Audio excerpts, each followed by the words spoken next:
Good morning, ladies and gentlemen, and Professor Flint, thank you for your kind words of introduction. It's my good fortune to speak to you this morning about a case that was a most interesting case to argue, and I'll confess a most rewarding case to win, principally because nobody thought we had even the remotest prospect of doing so. But before I embark, I feel in the interests of a proper disclosure, I should say that I spoke recently on this case in Queensland alongside Professor Nick Aroney, who's previously spoken at this gathering, and Nick quite rightly observed that one of the aspects of Spence was he didn't realise you could lose so many points in a case and still win the outcome, but there you have it. The case has attracted a degree of controversy, and as I hope I might demonstrate to you this morning, in my opinion, some of that controversy is a little misplaced. There's nothing heretical about the decision as some would see it. Rather, in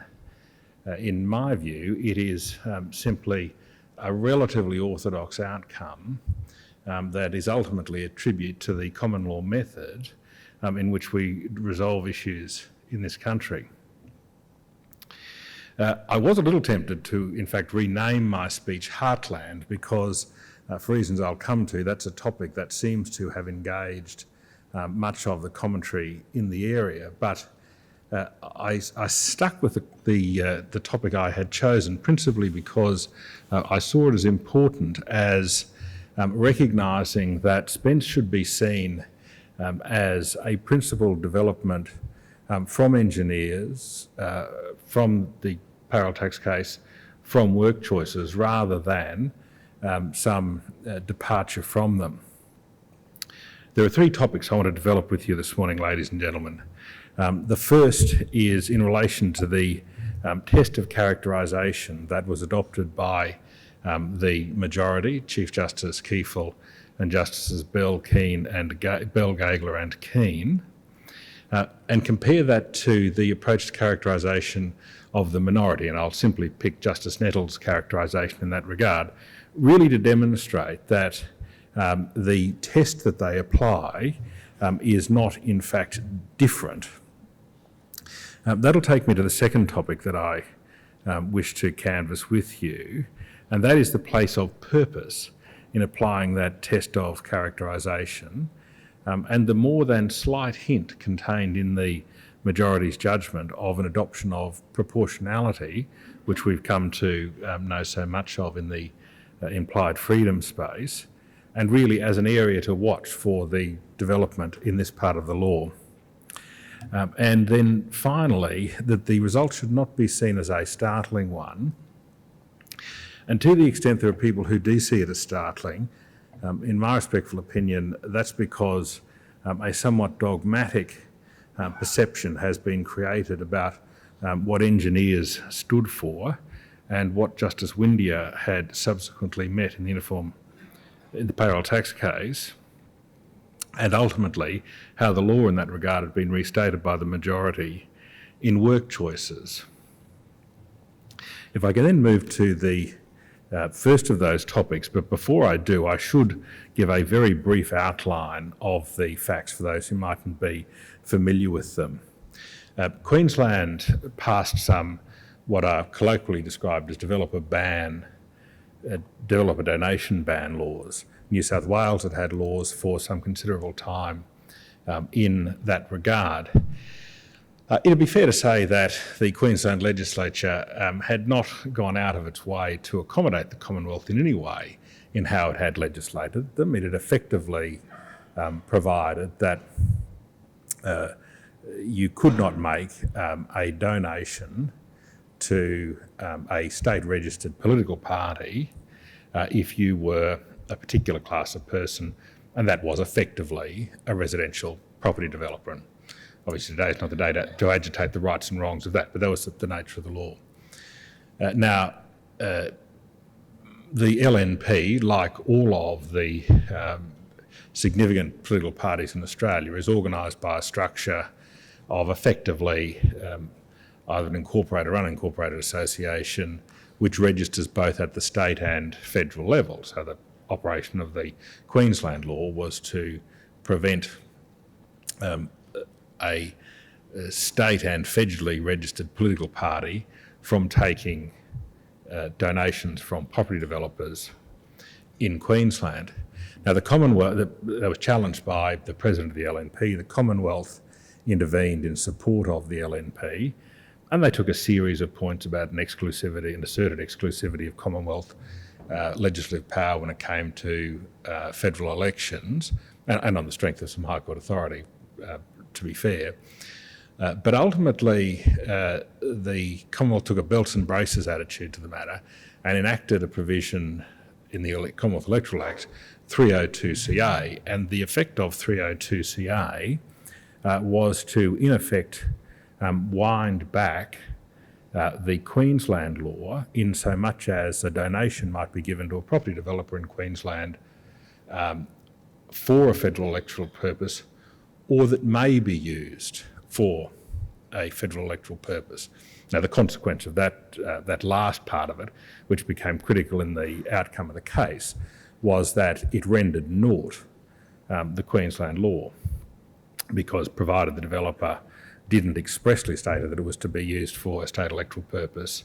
then that would be the end of the ban in Queensland. So, I'll confess with a measure of trepidation, there was no choice but to challenge the validity of the law. We challenged it on a number of bases, but the one I want to talk to you today about is the one that we won on, and that was the head of power issue, because, at least in the minds of some, it confounded what had become the orthodoxy around the determination of head of power. Now, in that regard, can I tell you a little bit about what the majority said in relation to arriving at its conclusion about head of power? Their honours in the majority said that the character of the law must be determined by reference to the rights, powers, liabilities, duties and privileges which it creates,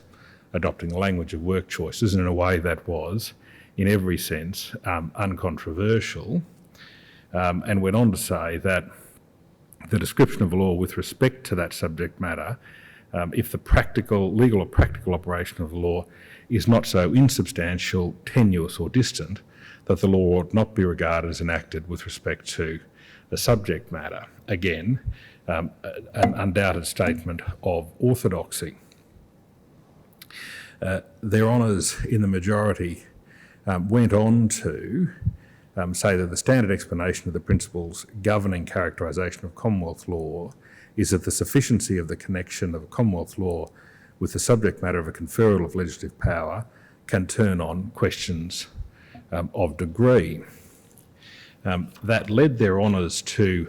adopt what Justice Dixon, whose honour then was in the Communist Party case, had said, and that was it was necessary to find a subject of federal legislative power to which the enactment of such a provision is fairly incidental. And when I come to deal with Justice Nettle's reasons, you will see that his honour applies a like formulation.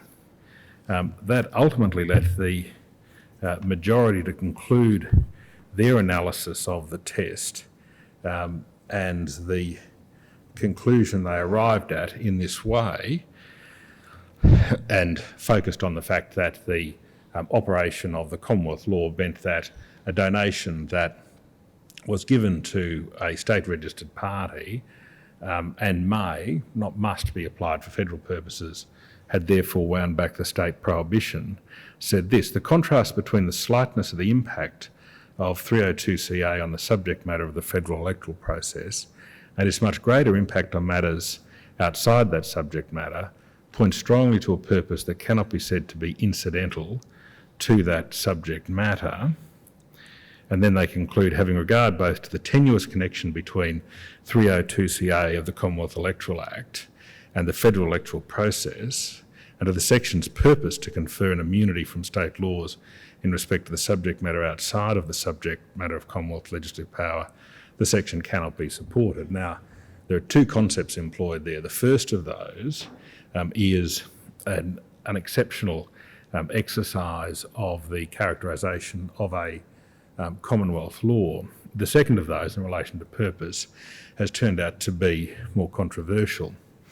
If I can contrast that with the position taken by the minority, and as I said, I'll use Justice Nettle's reasons as illustrative. Justice Nettle recognised that there were circumstances in which the Commonwealth would want for legislative power to enact a provision such as this, and put it in these terms. Arguably, a Commonwealth law which did no more than purport to exclude the application of state laws to gifts that might be used for Commonwealth electoral purposes would be beyond the Commonwealth legislative power. And His Honour goes on to say the reason for that is it would be too tenuous to conclude that the law was one with respect to Commonwealth elections. And then His Honour propounds the test in this way: but it has long been established if a law enacted by the Commonwealth Parliament can fairly, and I stress the word fairly, be described as a law with respect to a grant of Commonwealth legislative power, as well as a law with respect to matters left to the states, that will suffice to support its validity as a law of the Commonwealth. And His Honour adopted the reasoning of Justice Stephen in Fontana Films, which picks up on this notion of fairness in these terms, so long as the remaining elements which do not fall within any such grant of federal power, as I was talking of, are not of such significance that the law cannot fairly be described as one with respect to one or more such grants of power, then however else it might be described, the law will be valid. Now, what that demonstrates, in my view, is this: the test that the majority and the minority apply is not different, and to the extent that one sees, if not in terms, at least in substance, the criticism of the majority judgment as departing from orthodox canons of arriving at the characterisation of Commonwealth law, to my mind, that's not borne out by their Honour's reasons. And ultimately, the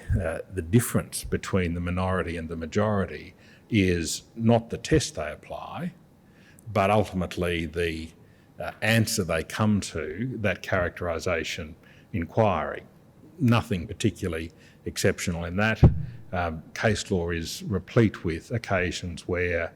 reasonable minds have differed on that characterisation exercise. The area that is different, but not, in my view, decisive in the way people have suggested, is the place of purpose in this analysis. And the majority pick this up in the following way. They say determining whether a law is incidental to the subject matter of a power can, and I stress the word can, they don't suggest it's mandatory, be assisted by examining how the purpose of the law might relate to the operation of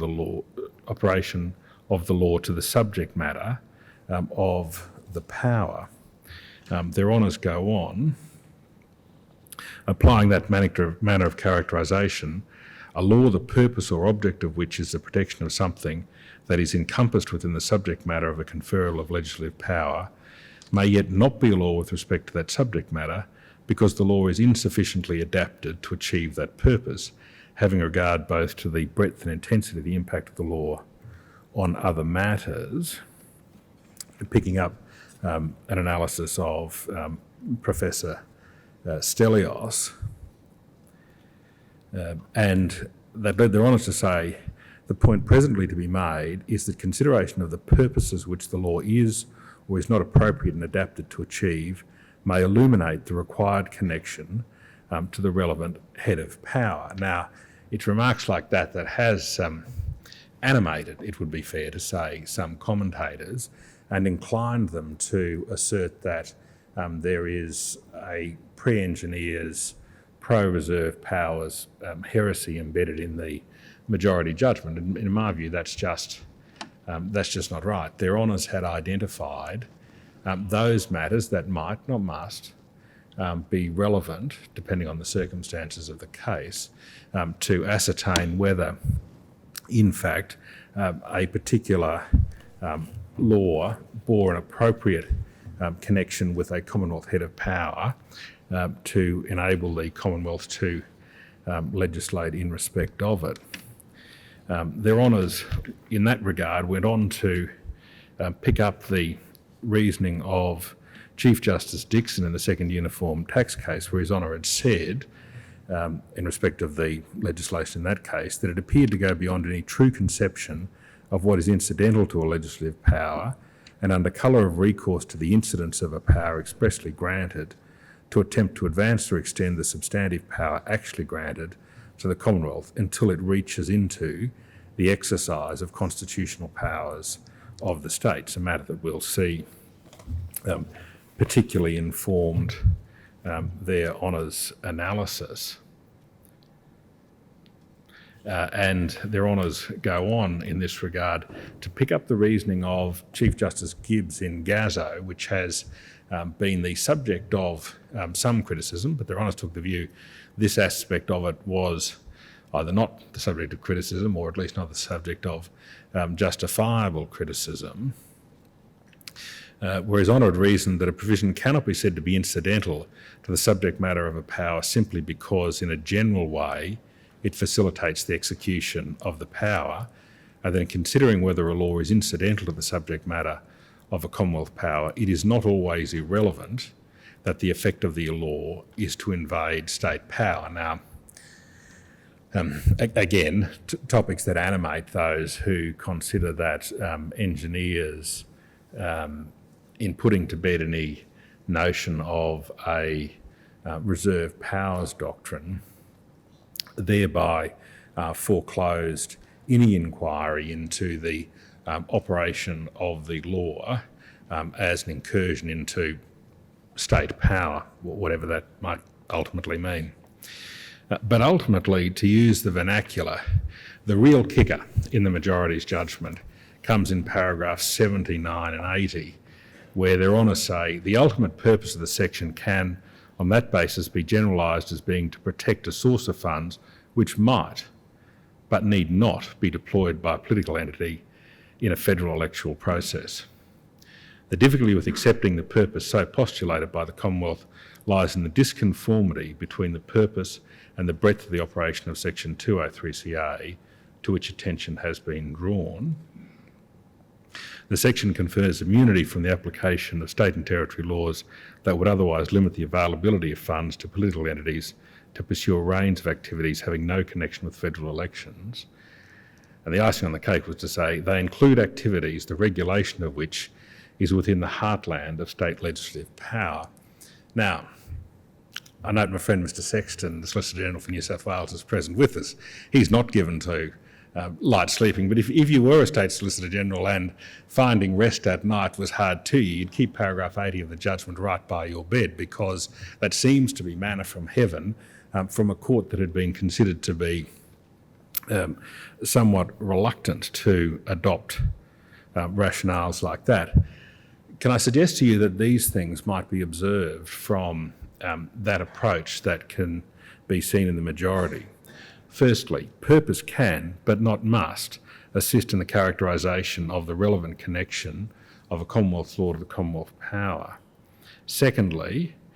whether a law is sufficiently adapted to achieve its purpose may also be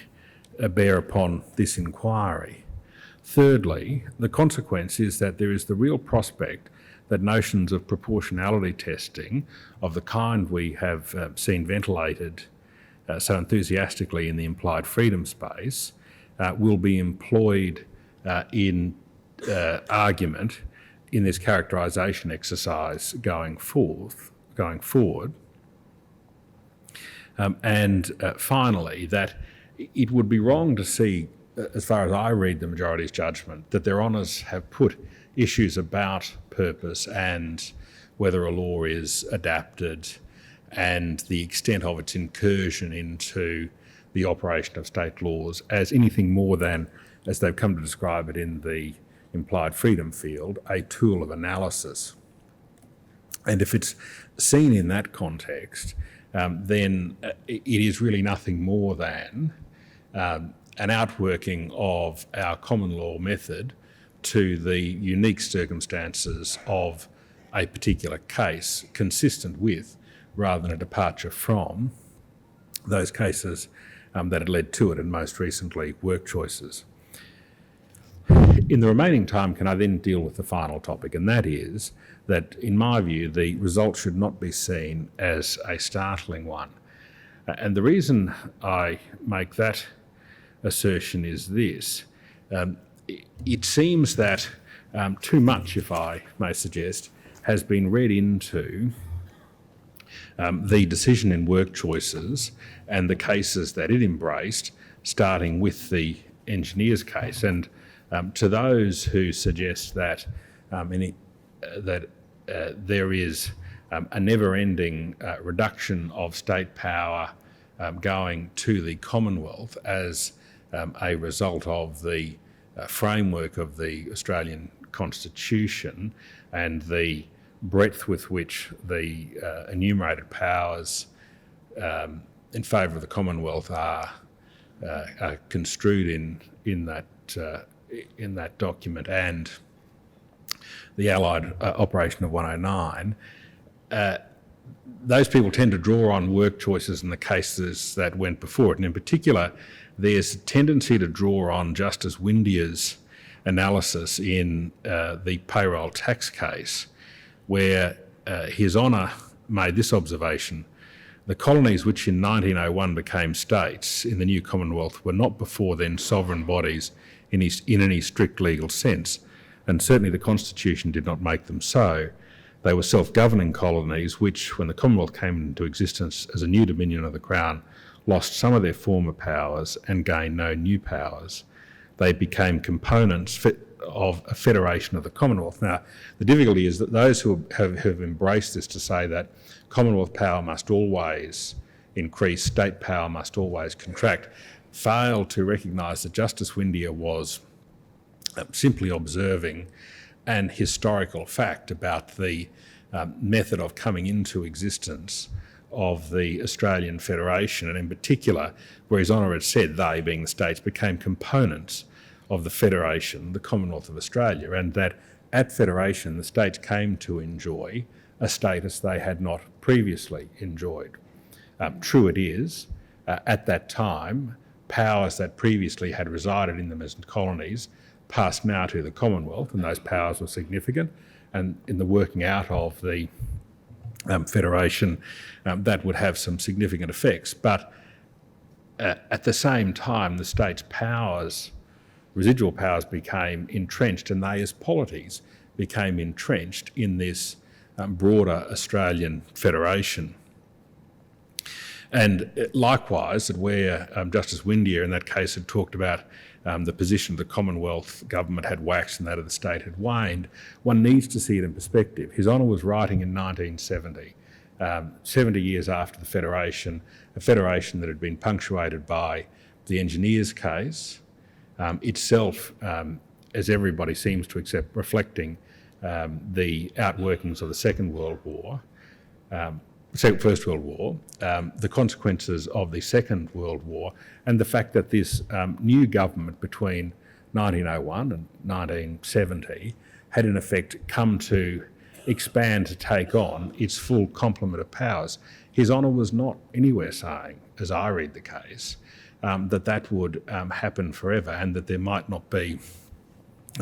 situations where the position was reversed. That the majority in work choices understood it to be so, in my view, is clear where, speaking of Justice Windier's analysis in the payroll tax case, they adopt this passage from His Honour.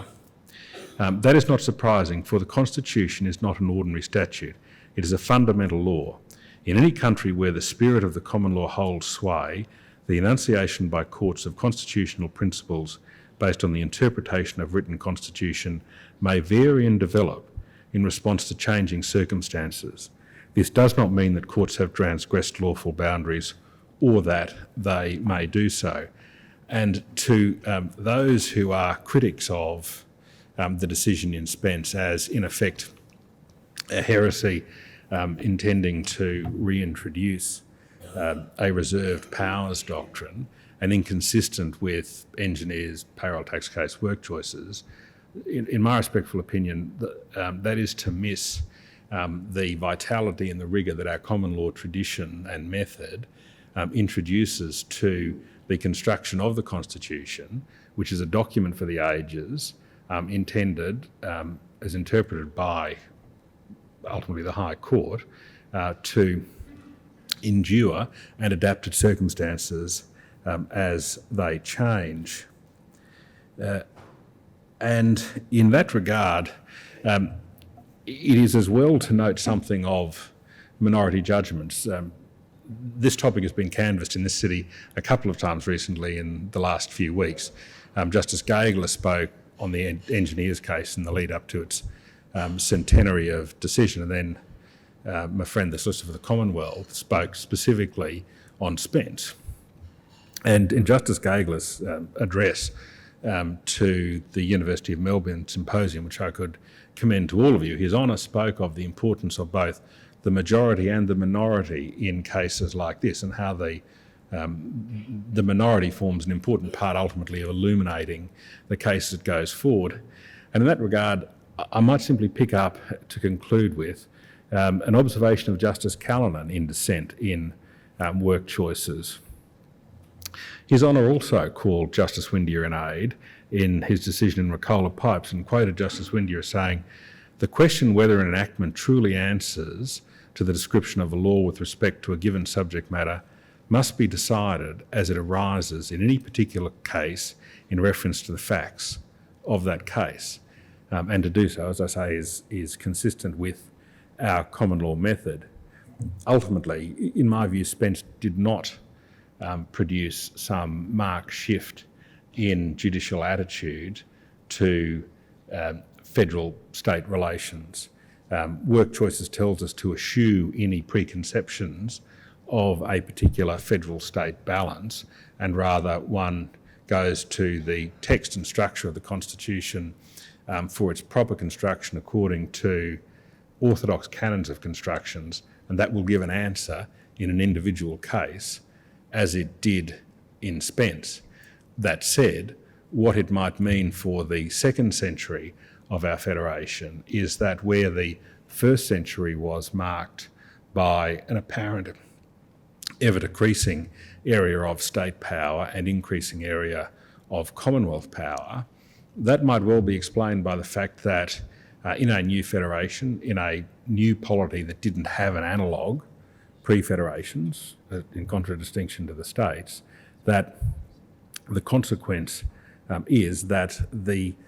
reduction in state power and the accretion of Commonwealth power might not nearly be as marked as it had been in that first century, and more nuanced and nicer questions will arise for consideration in relation to the preserving of states as polities that were created